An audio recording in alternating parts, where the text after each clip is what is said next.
বাংলাদেশ ইসলামী ছাত্র শিবিরের কেন্দ্রীয় সেক্রেটারি নুরুল ইসলাম সাদ্দাম মন্তব্য করেছেন যে বর্তমান সময়ে ছাত্রদলই সবচেয়ে বড় গুপ্ত সংগঠন। তিনি দাবি করেন, এতদিন যারা ছাত্রদলের ব্যানার ধরার মতো কেউ ছিল না, এখন হঠাৎ করেই তারা সংগঠিত হতে শুরু করেছে। এক বক্তব্যে তিনি বলেন, 5ই আগস্টের পর আমাদের কর্মী ধার করতে হয়নি, বাহিরের লোক এনে মিছিল মিটিং করতে হয়নি, এমনকি অস্ত্রবাজ বা টেন্ডারবাজদেরও ব্যবহার করতে হয়নি। অথচ এখন ছাত্রদলের ব্যানারে অনেকেই জড়ো হচ্ছে, যা স্পষ্ট করে যে তারা এতদিন গোপনে অন্য সংগঠনে অবস্থান করছিল।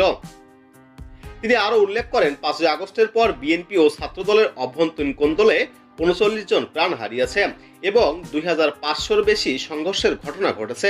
তিনি দাবি করেন, এসব সহিংসতার পুনরাবৃত্তি করে ছাত্রদল ক্যাম্পাসের পরিবেশ অস্থিতিশীল করছে, যেখানে ছাত্র শিবির বরং একটি সুস্থ সুন্দর ক্যাম্পাস গঠনের লক্ষ্যে কাজ করছে। ঢাকা ও জাহাঙ্গীরনগর বিশ্ববিদ্যালয়ের সাম্প্রতিক কমিটি প্রসঙ্গে তিনি বলেন, ঢাকা বিশ্ববিদ্যালয়ের 29 জন সদস্যের মধ্যে ছাত্রলীগের সংশ্লিষ্টতা পাওয়া গেছে, যাদের মধ্যে 5 জনকে বাদ দেওয়া হয়েছে।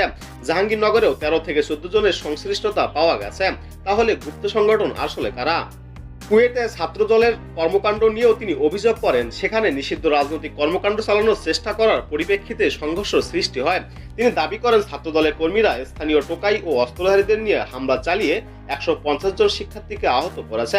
তিনি বলেন, আমরা প্রতিপক্ষ হিসেবে কাউকে দেখি না, বরং চাই ক্যাম্পাসে সুষ্ঠু ও গণতান্ত্রিক রাজনীতির পরিবেশ বজায় থাকুক।